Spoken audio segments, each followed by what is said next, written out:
Oh! Wow, we just fell from the sky. Hey, hi, hello.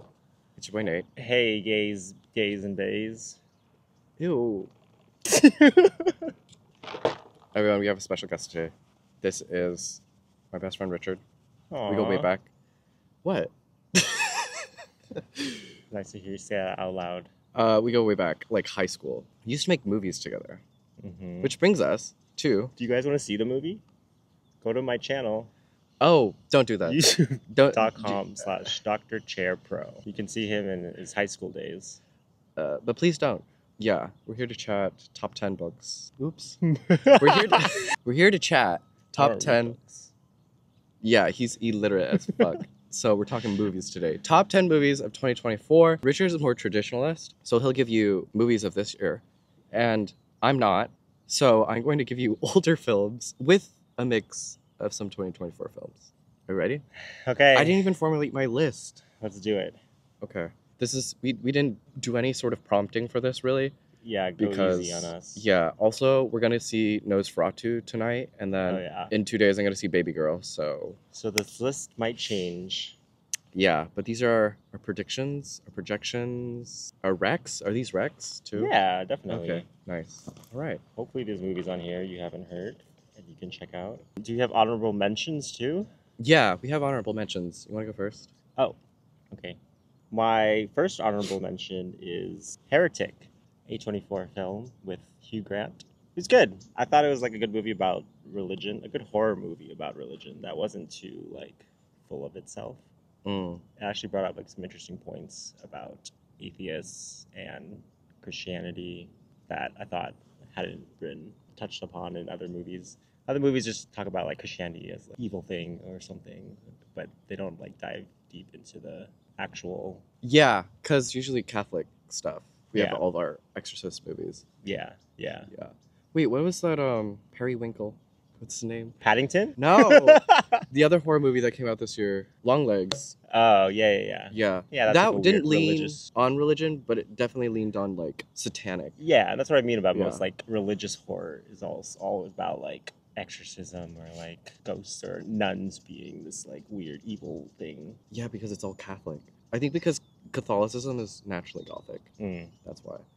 But yeah, okay, interesting. Was it fun? It was fun. It was fun because it was like it's also a nice like a maze like journey through this house. Yeah, and then you kind of figure out like how are they gonna get out, type of thing. And I thought the two leads were really good too. I haven't seen them in anything else, but they were fun. Okay, nice. I have one honorable mention. It is Planet Janet. Wait, nope, that's not right. Janet Planet. Out of this year. It is a mother-daughter relationship story that feels very Mike Millsy. It's very indie. If you like Little Miss Sunshine, it's that sort of era. There's like this whimsy to the writing. It's really slow. Not a slow burn, but like a meditation on the relationship between mom and daughter, but it's also a bit queer, which is really interesting. It has a lot of adult material in it, but because there's a child present, it's like, how do you deal with adult material when you have a child? How do you like relay the hard things in life to a kid in kid language? What's the main like premise of the movie? It's basically about a girl who doesn't want to go to summer camp, so she spends time with her mom, who is sort of like a therapist in a way, but it's like that new agey therapy. I love therapy films. It's like you don't have to pay for a therapist. Yeah, you just have to pay for the movie about therapy, and that's therapy in itself. And it is it is therapeutic. It does have like a very therapeutic, beautiful end, but it is very slow. Yeah, I still need to watch that. Yeah, but I heard good things. I think you'd like it. The way it's shot's really pretty. Okay, honestly, I don't think we have time for other honorable mentions. It was a lot. Okay, I have to keep it like fast. 1 minute per film. Is that possible? Okay. You have no discussion about it then. You can have discussion. A 1 minute discussion? Yeah, let's do it. Okay. Go. But my number 10 is How to Make Millions Before Grandma Dies. Oh, yeah. Have you heard about it? Yeah. Thai film. It's basically about grandma being diagnosed with cancer. Son is like starts off being ungrateful about his ties to his family, doesn't really visit the grandma much, but then he finds out that when his grandma dies that she has like a will, and then he wants to be like on the will, so his reasoning for getting close to her so that he can be on the will and get money from it. But of course it goes from there where he like grows closer to the grandma. But I just liked it a lot. It's number 10 because I've been thinking about it a lot because like I made me think about my own grandma and how I wish I had like more time with her before she passed, and how I kind of regret not spending more time with her during that period. But yeah, it just made me miss my grandma a lot. The one thing about it I will say is like a lot of Thai films really lead into the over sentimentality of it. You know those like commercials where it's like super tear jerking and then ends up being like an ad for car insurance or something. It kind of felt like that, but also I felt like it was deserved because the whole film was pretty beautiful. It made me tear up at the end. This is your sign. Go talk to your grandma. Yes. Go call her right now. Make millions off of her. She got them millions. No, I like that. I like those relationships where what's the thing? It's always too late to ask everything. It's always important to ask everything and do everything that you can with people who are near that age and near that time, and just Yeah, I always feel like everyone talks about like spend more time with them before they pass away because you never know how much time you'll have with them. And you take it for granted. Yeah, and you're always like, yeah, whatever. Yeah. But you never really realize it until they actually do pass. It's beautiful. It's a beautiful number 10. Yeah. My number 10 is History is Made at Night from 1937, y'all. 1937. Yes, it's a black and white film. And it's basically a love story. That's it. All right, my number 9 is... No, that's basically it. The reason why it's here is it's done in 80 minutes. Nice. I think less than that. I think it's like 60 to 70 minutes. We need more of those. And it's just, it doesn't have any bullshit in it. And it's just, start to finish, beautifully done. Beautiful lines, beautiful score, beautiful actors. And it's just perfectly done. John Waters said, if you think your movie is too long, it is. 2-hour movie? I know. Who has time for that? Right. Who has time for that? See, that's a problem. And it's just amazing that this film came out in the 30s and it's just done with such precision and just like has the same level of like pulling at your heartstrings and everything. It just does what it needs to do. Just a reminder, I think, that like life is short. You don't have much time. Just tell the story that needs to be told in a really nice time limit. I'm thinking we should do 50-minute films. Wait till you hear about my number 3. Great. All right. My number 9, which I think is also on your list too, is The Substance, film with Demi Moore and Margaret Qualley. Good film about just like... Good memory. Thank you. I'm a film critic after all. About, the washed up actor wanting to be relevant again. I feel like a lot of films this year was like about that, out with the old and with the new type of thing. But this one was done in such a really interesting way that no other film could have done. Leaned into the body horror a lot, which I wasn't expecting. But it was just a really fun film where you just never knew like where it was going to go. Yeah. And like the ending. Yeah. Definitely unexpected. Wild. But it was it was fun. I liked it. Also, it wasn't so much... It played with that weird thing where it was like horror, but then delved into camp. And then it just became like a fun thing. But I think also it's a strong look at like, in the industry, a woman ages faster than a man. And it is about the feminine body and the horrors that the feminine body encounters. And also female rage and jealousy. Yeah, just done beautifully. I thought also the ending just held some like shock, but also a beautiful sadness to it as well. Yeah, I also think contender for best last shot of a film, tying into how it begins. Ooh. The star. Yes, minus another pick that I have. Oh, okay. Yeah. Ooh, I think tuned. Yeah. At number 9, I have The Scent of Green Papaya out of 1993. Keep in mind, this is our 2024 year in review. You know what? Honor your backlist, okay? This is a reminder to honor... How many old movies did you watch this through? This is 2024. We're talking about 2024. Exactly. That's not relevant. There's so much in the past that is still so good. True. Anyway, Scent of Green Papaya, 1993. It's a Vietnamese film about a girl who works as a maid for this family. And it's really just her learning the trade of cooking, cleaning, and watching this family grow. And she grows with the family. I don't know ever quite how to explain it, but there's this Vietnamese sentimentality of observation that is so wholeheartedly sensual. And I'm not talking about like sexual in any way. Though he does do that in his other films. I forgot his name. He's the one that did Taste of Things? Yes. Oh, yeah. That one was really good. I know what you mean. Yeah, right? He works on all 5 senses to create movement in his films. But it's quite plotless. Yeah. And with this one, there's literally no plot.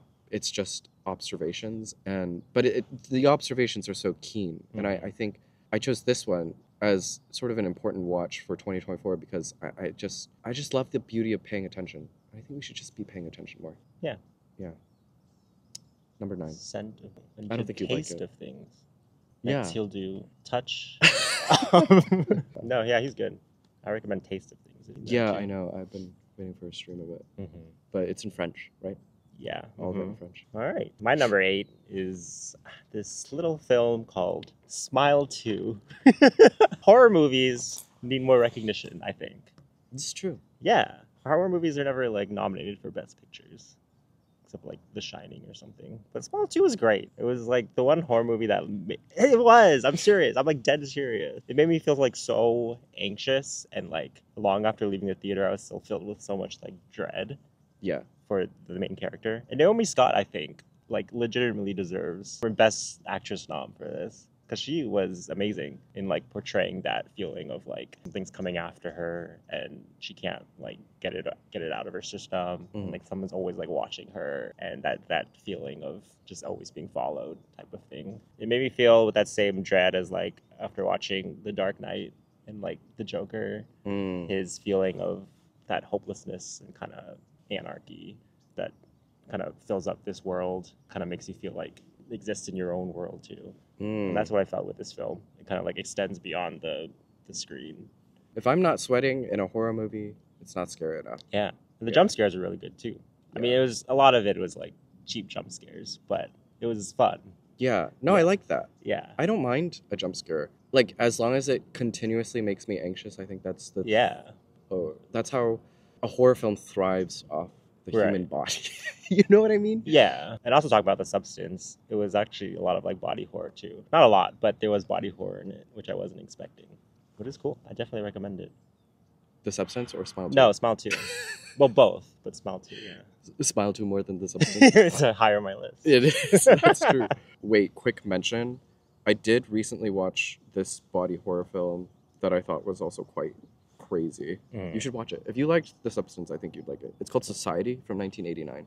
Okay. It's crazy. I'll put it in my queue. And I'm not going to say anything more about it because the ending is literally insane. This one? Yeah.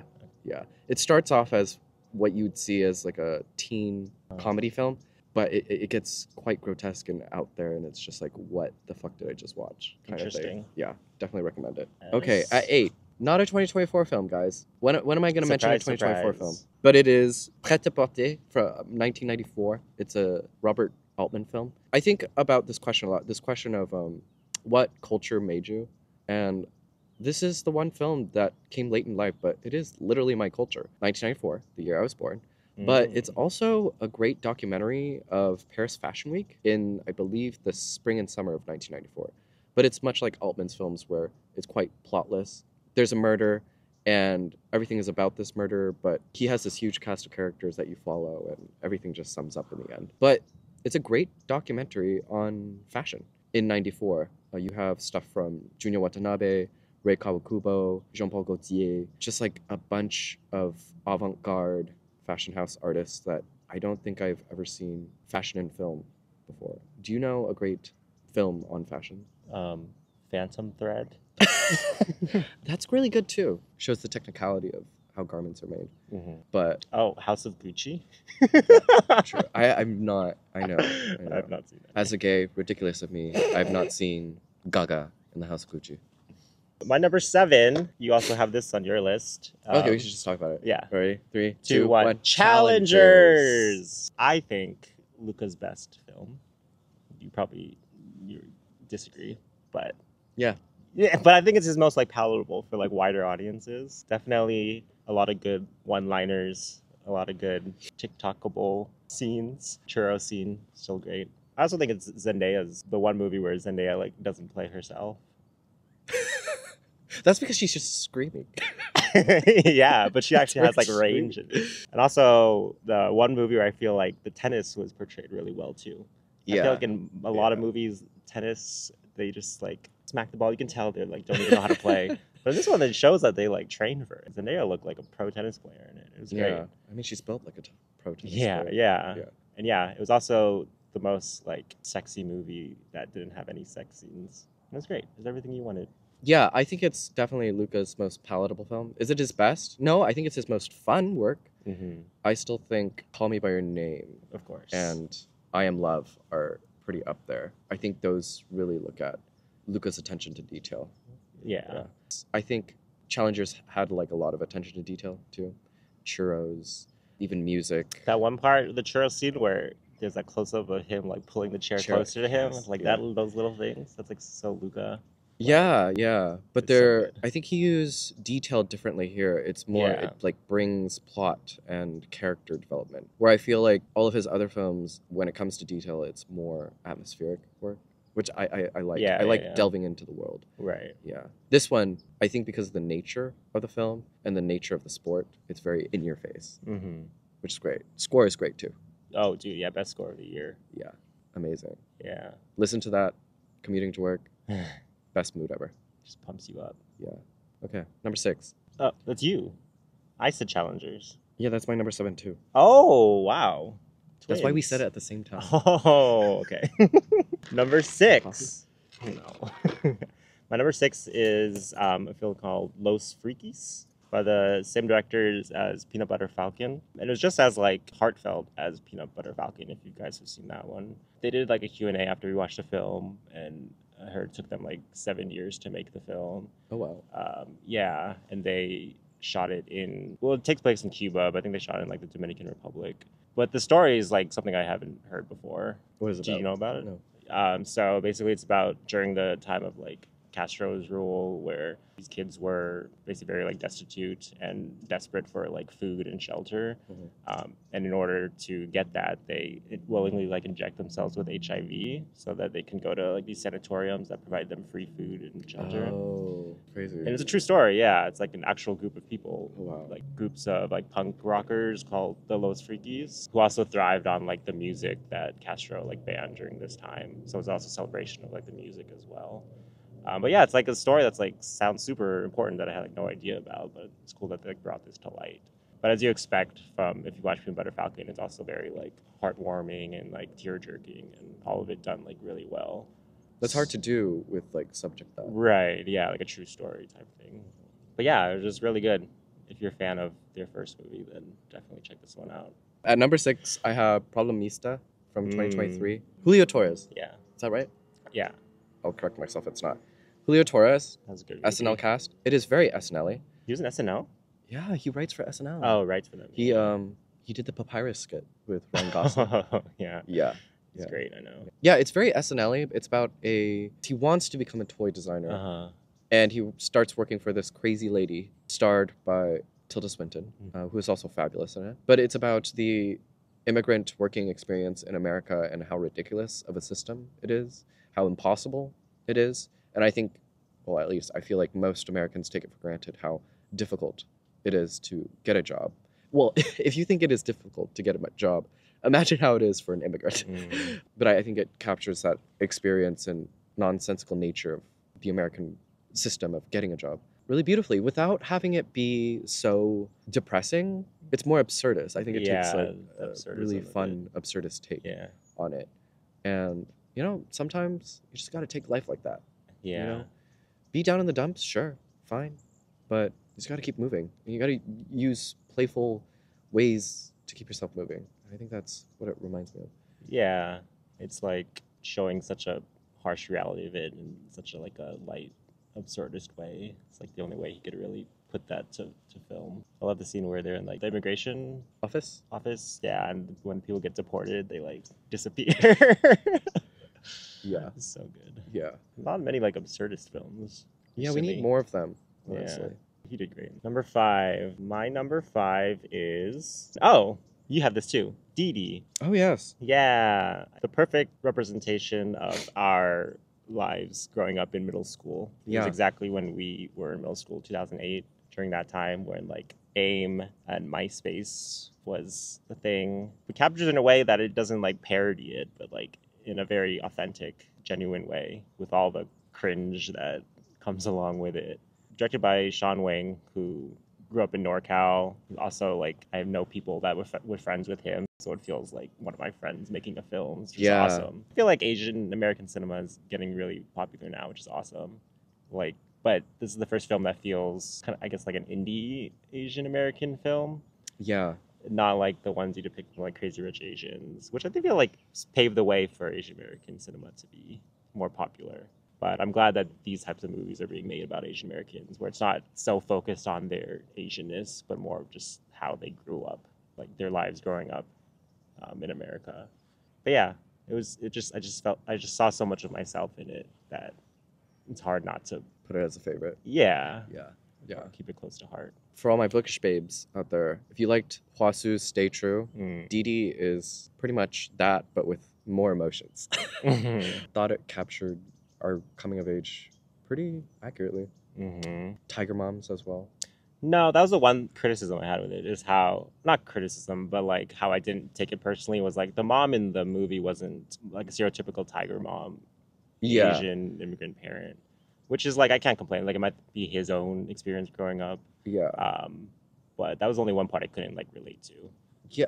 Well, okay, that's a tough relationship to look at, because she does nag in a way that is like an Asian mom, but she was also dealing with like her mom. Right. So it was this like interesting hierarchy of like, where's my power and how do I assert my power? And how do I not become like my own parent and parent like them? And then how do I parent my own child? Sort of thing. I feel like there was a scene in there that we were missing, like an extra scene with like the parenting mom? In a way, and like another thing with her mom. But I thought it was fine the way it was. No, yeah. I mean, it was good for the story that it wanted to tell. Yeah. But that's the one part that I don't feel like was the stereotypical Asian tiger mom experience. Which is fine. I think we no, have it's fine. those. Yeah. I mean, yeah. Enough of that in life. Enough of that in film. It's fine. Yeah, but I want to see it like depicted. I don't think so. Film. I don't. No thanks. No. Why? More. That's representation. But it also it's a ripping up of trauma that I don't have to experience again. My number 5 is The Substance. Okay. Which we'll skip because I think we talked enough of that. Okay. And then my number 4 was Didi. Oh, wow. So that's where we are placement wise. Okay. Yeah. No other notes. Wow. Okay. What's your number 4? My number 4 is another little film called Wicked.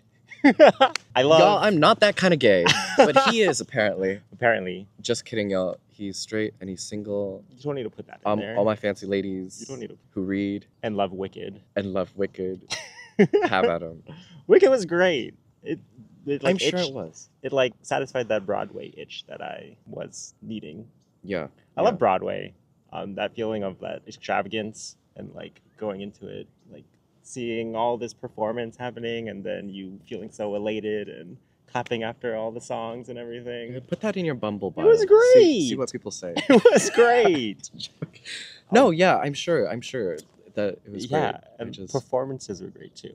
Really? Ariana Grande. Yeah, was good. Like I was surprised. I mean, obviously she's a great singer, and obviously she acts, but like in a major picture, like she did a great job, like holding her own. She was funny. She was like really funny in it. And also seeing all the behind the scenes of how much this role like meant to her, made it feel that extra like special for her. But yeah, I thought performances were great. They did all the songs justice. Cynthia Erivo was great. All the choreography. It like felt like watching the Broadway play, which is like everything you wanted from the movie. Nice. And yeah, I think it was also the one film that kind of brought me back to like the magic of movies, where it like pulled me in, made me like forget about everything else, and kind of just like made me want to like live in this world. And that's why we go to the movies, folks. Movies is a place of magic. Yeah. Heartbreak feels good. That's why it's high up there. Okay. I like it a lot. I'll eventually see it. I think we're allowed one musical for the year, okay? We're allowed that. If I had to choose one, I did watch one musical this year, actually. It was Bob Fosse's All That Jazz. And one more, I think. No, it was All That Jazz, which is really good. It's about like theater life and theater production, and it's really intense. It just has like sex, drugs. Oh. Yeah, but Broadway. So it's so just does Wicked. sex, drugs, and Broadway. Sex and drugs? Okay, great. Now I know what I'm getting into. So that's why Glenda is green. What? Wait, is that the witch's name? Glinda is the good witch. Oopsies. I obviously know Alpha. my Wizard of Oz. If anyone didn't know, Wizard of Oz is your favorite movie. Is it not? Yeah. Wizard of Oz is one of my favorites. That like got me into movies in the first place, which I Yeah. guess is also why Wicked kind of is up there as well. Yeah. Number 4 for me. 3. Oh, we're in number 3? Your Shit. 4 was DD, right? Oh shit, it was. Now I'm just lying. Number 3 is Anora. Dang. Okay. Yeah. That's my Yeah. number 2. I think. Oh wow. Yeah. Okay. I just couldn't stop thinking about it. I think that's why. Yeah. I think it has a range of emotions. It's a fun movie. It has its sort of like good time hijinks to it. But then the end just hit me, and I didn't know how to sit with that ending. And I just love when films do that. They make you think about not just about the film itself, but about life. And yeah, I think the film and its ending is literally about the American dream and the death of the American dream. Not from a collective experience, but also from Anora's experience and the experience of the individual as well. It's how do you admit the death of the American dream to yourself while you're still trying to make it in life? What's your name? Mikey Madison. Fantastic. Yeah. Absolutely charming. So funny. Breakout performance. Yeah. So natural in it. And have you seen her interviews? No. She's like completely different. It's crazy. Oh, that's funny. Yeah. She's a great actress. But yeah, I thought it was the one film that like had such a big, at least for me, like a big cultural impact. Like for me, it was like all over my social media, everything about Anora. Yeah. Where it felt like, I think it's an original screenplay, right? Yeah. Yeah. Like the one original screenplay where it feels that character exists in this world, and like Anora is like a real person. And I think that's also due to like Mike Madison's performance, which was really great. Yeah. But yeah, Sean Baker in general just makes great films. I love his like love for cinema in general. It's cool to see him make a movie that getting so widely known, won the Palme d'Or, which is crazy. That's crazy. But good for him. Yeah. But yeah, I always love fun. his like approach to the stories of the underdog. Yeah, He always yeah. has- He makes a lot. yeah. He sings for the underdogs, and it's really nice. Yeah. And the sex workers. Sex works. Yeah, they don't get enough respect. Yeah. What was that one sex worker movie? I think it was like 2 or 3 years ago. Zola? Zola. Oh yeah. yeah, That was a great that's- movie. That's really Good comparison. Yeah. It was very much like Because I feel Zola. like it was so underrated, but all the Yeah. emotions and storytelling was Yeah, there. yeah. and also felt really natural. That is a good comparison. I didn't think about that. Yeah. It is very much like Zola. Yeah. But on a more like, I feel like had more to say, like on a grander scale. Yeah. But Zola, really underrated. Yeah. Yeah. If you are still coming off the high of watching Anora, go watch Zola. Yeah. I think that'd be good. Good double feature. Yeah. They should be featured together. But Yeah. So then what is your number 3? Number 3 is The Brutalist, Oh. which you haven't watched yet. I know. I've yet to watch it, y'all. It looks so fucking good. Yeah, amazing. Lives up to all the expectations. Obviously, it's known for its 215-minute runtime, which is daunting, which I was scared I would be like, bored out of my mind. But it like deserves every second of its 215 minutes. The story itself is just so grand and like epic, and it's about basically also another movie about the death of the American dream, about a Jewish immigrant who comes to America wanting to be successful and make it big, but obviously finds like stepping stones to it, and he can't reach that top level, with him being in the position that he's in. Yeah. Such a grand story that it's so well paced too for its 3.5-hour runtime. There's an intermission to it, which is amazing, and it was like perfect to the point where it's at to have that intermission. It sounds so like kitschy to have an intermission in a film, but it was like definitely like needed to like split it up like that. I don't think so. I think more films need intermission. They if you're gonna do a movie yeah. that long, let Yeah, people have their it's potty great. break. Yeah. Can't. Can't stop thinking about it. That's And good. also, I think best opening sequence of a movie. Yeah. I know you haven't seen it yet, but it opens with him in this like ship, and the camera's kind of like swaying everywhere around, and you're like not sure Oh. where he's at. And then he steps out, and then you see basically the Statue of Liberty, but it's like upside down, and it's like the perfect encapsulation of like what the film's about. Oh. And then with the score like swelling during that moment, it's like I can't stop thinking about it. It's like the best. So you're like shot in the literally movie. thrown into. Yeah, the film. yeah, like with him. Yeah. That's great. It's amazing. Yeah, that shot at the Statue of Liberty too. I hope it It's comes to ingrained Korea. in my head. Yeah. But yeah, I crazy. definitely need to watch it in theaters too, especially with the score. I just love movies about like a long span of time about someone's like life, like Forrest Gump or something, where it's like this long epic journey through their lives, and I feel like that's what this movie.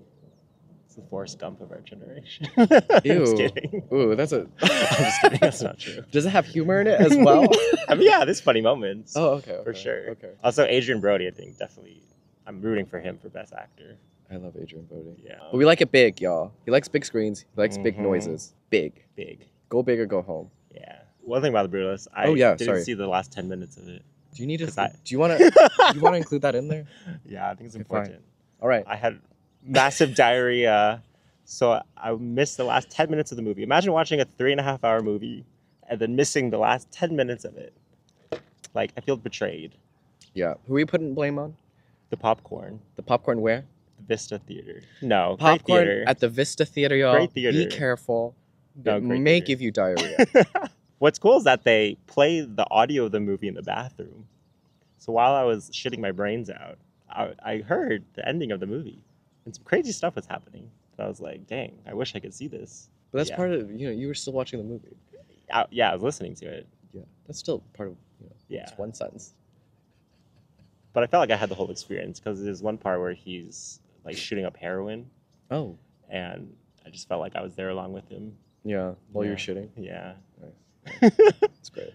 4D experience. Yeah. The Brutalist. Love that. So yeah, anyways, recommend it. Good movie. But don't shit yourself, y'all. Yeah. Okay. Crazy. We're at 2 and 1. Ooh. Last 2 films. Oh, my turn? Yeah. Ooh, tough, y'all. Okay. This is literally off the cuff. It's gonna have to be no, it's gonna be Medium Cool from 1969. Yeah, y'all. A movie from 1969 makes top film of 2024. Makes total sense. Total See, sense. even you agree. It's ridiculous, but no, I think this film is really important. Yeah, I watched it sometime in June or July, and I was just disappointed with the direction the U.S. was taking on the topic of Gaza. And I was really thinking, like, I do read things that are political, but do I watch things that are political? And then what is political filmmaking? So during that time, I was watching a lot of political films from the 70s that were documenting the Vietnam War and the reaction towards the Vietnam War. And it's just so funny to me that, like, we don't really have direct films on what is occurring now. I mean, I think there's one or two, Yeah. but, like, not like what it was back in the 70s. And I was just thinking about, like, what is political filmmaking, and are films also inherently political? And this one doesn't really have a strong storyline, but it's by Haskell Wexler, who was a major cinematographer for, like, really big pictures. And he decided to make this film. And it's sort of a documentary political film about the sentiments of America and going to the streets and to the people and their reactions and their thoughts on the ongoing war in Vietnam. And I thought that was just so important and brilliant. And Wexler just has this incredible eye and vision in where it feels at once incredibly cinematic. So it doesn't feel so much like a documentary. It still has like a narrative to it. It is also a love story. But beyond that, and just his cinematic eye, it feels so much like life and the way the camera moves. And there are moments where it's shot like POV style, but there's also moments where it has these sweeping cinematic moments. And I think to be a person in the present is to be actively political, no matter what. But it's also a question of, like, what are your lengths? How far will you go? And I think about, like, Susan Sontag, who actually went to the Vietnam War. Like, she went to Vietnam when it was happening and did it. And that was, bumming at a place in New York, maybe with, like, Anne Leibovitz or someone, and wasn't really doing anything, but was like, you know what? I lived this really privileged life. I'm going to go to Vietnam and document and write what needs to be written. And I think about that a lot. Like, can I drop life?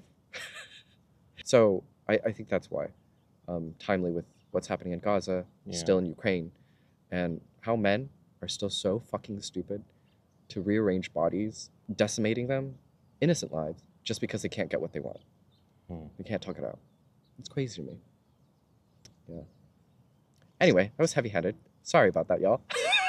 Speaking of current films about Gaza, I haven't seen it yet, but I heard of this. Have you heard of No Other Lands? No. I think it's a documentary about two people, like one from Israel and one from Gaza, that are friends or something. But they basically make a film together about that, what's Ooh. going on. I heard it was really good. I haven't seen it yet. Okay, but okay. It's on my list. All right, I have to get to But yeah, that. put on your queue Yeah, if you want a maybe good that would have political made film. number 2. Maybe. Damn, y'all. Who knows? Damn. Who knows? Okay, that's good. Yeah. What is your number 2? My number 2 is Anora. We talked about it. Nice. Yeah, Okay. but yeah, high up Skip. there, obviously. All right. No, yeah, No, it's Skip. good. We talked about it. It's a film of the year, I think. Yeah, yeah. It's a good one. Uh-huh. Yeah. But my number 1, drum roll, brr. My number 1 is Dune 2. Yeah. Wow. Said nobody. Said Hey, film that's forum. not true. That's not true. Letterbox. It Who's- is. Really? Yeah. Oh wow.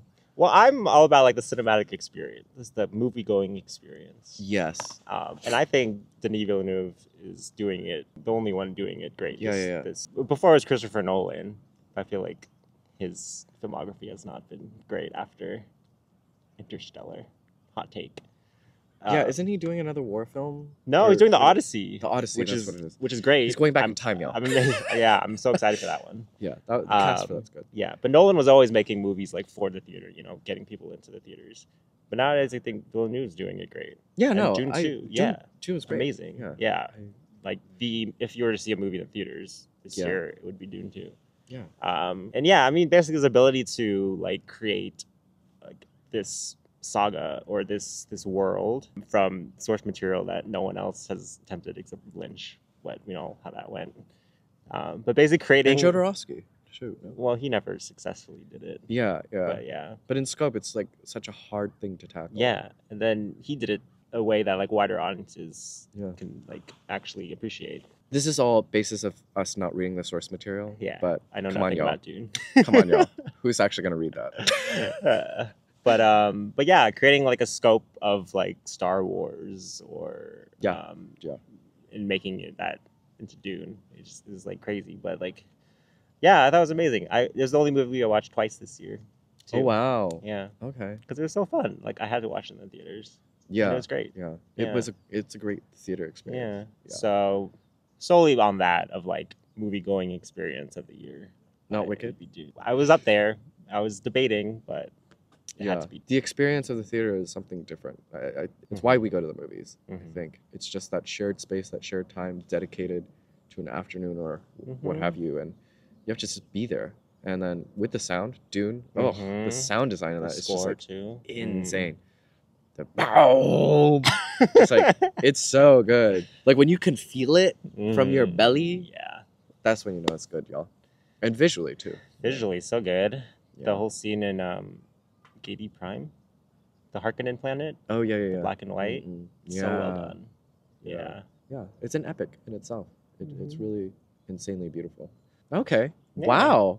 That That's a surprised surprise. you? Yes, that Really? surprised me. Okay. Yeah, I know it's a good theater experience, but Yeah. I didn't think it would. My Top. number 1. Yeah. I just love the movie going experience. That's why Nolan was always my first.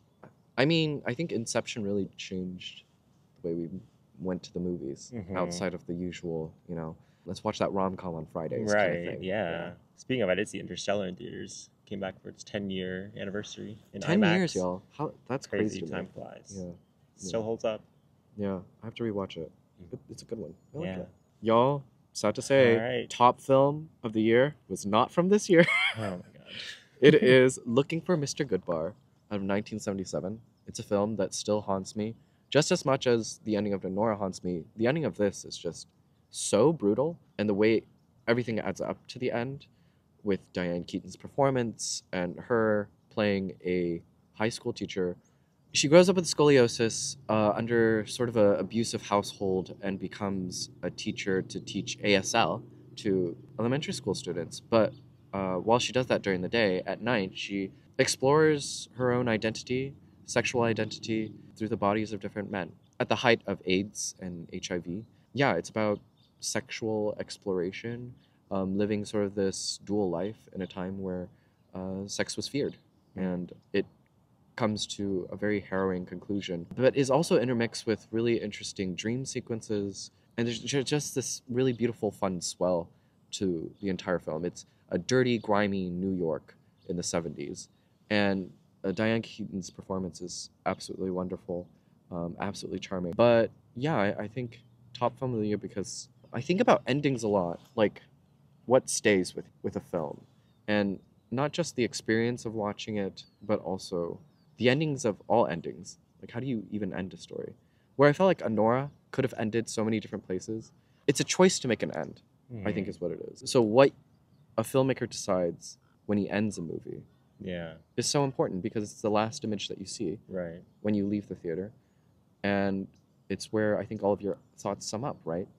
And when you have an ending like that and looking for Mr. Goodbar, it's like, how do you move on from life? And I think that's always the big question. The big question is, how do I go on with life with this ending? Yeah. How did you? Well, I had to go to work, and a film about sexual exploration. My next door neighbor was having really, really loud sex. Oh. I could hear it through the walls, and I had to, and if you've seen the film and the ending, it's just really ironic. I had to move through the day with irony. Nice. The end. But yeah, that's top 10 films. Also, might change because we're gonna see Nosferatu tonight. Yeah, that can change things. We'll update. Yeah, we'll update you later. Yeah, yeah. Any final notes? What do you have to say to the people? If you made it this far, what's wrong with you? Truly, what is wrong with you? No, but yeah, I thought it was a good year for films, despite you not having watched any 2024 films. Yeah. One, due to access, but two, I decided to honor my backlist this year. Sure.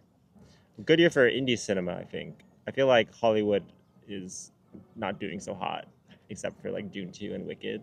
I think best films coming out of Hollywood. But like indie cinema is still making great movies. So like support your independent cinemas. Go watch those indie films. Independent cinema is not dead. Yeah. Love that. Yeah. They need the support. Beautiful. That's a good note. Thanks. And that's it. Time to go back up to the sky. I'm not doing that. I'm not doing that for the people. Can I plug my Letterboxd? Oh yeah, y'all go me on follow Letterboxd. him on Letterboxd. He's quite active. He literally watches a movie a day. Yeah. Oh wait, how many movies did you watch this year? Oh. Let the good people know. I watched 131 movies this year. Oh nice, I like that. 131. Yeah, that's good. Yeah, I like that. How about you? I haven't done 2 reviews, so 317. Damn. I tried to make it 350. Wait, how many days are in a year? I tried to make it 365. Y'all can do it. Maybe next year. Maybe next year. Yeah. I don't think I have time next year, but yikes. Yeah, maybe next year. Yeah. But all right. But yeah. Wait, follow me on Letterboxd. Oh Dr. yeah, Chair. sorry. Y'all follow him on Dr. Letterboxd. Chair. Dr. Chair. DOCTORCHAR. AIR. Do that again. Dr. Chair. DOCTOR Chair. Or you can click the link right here. I'll link it downstairs, y'all. It'll be linked downstairs. Or here. All right. Thanks, Nathan. No, thank you. Thanks. Yeah. Thanks for doing this. It is hot as balls. Oh, yeah. I think I'm slightly sweating, and we're both wearing sunglasses. Yeah. Yeah. As always, be well. Be well. Do good work. And stay safe. Keep in touch. Bye. I'm so scared to see how long this has been filming for. I think we did a good job. 58 minutes.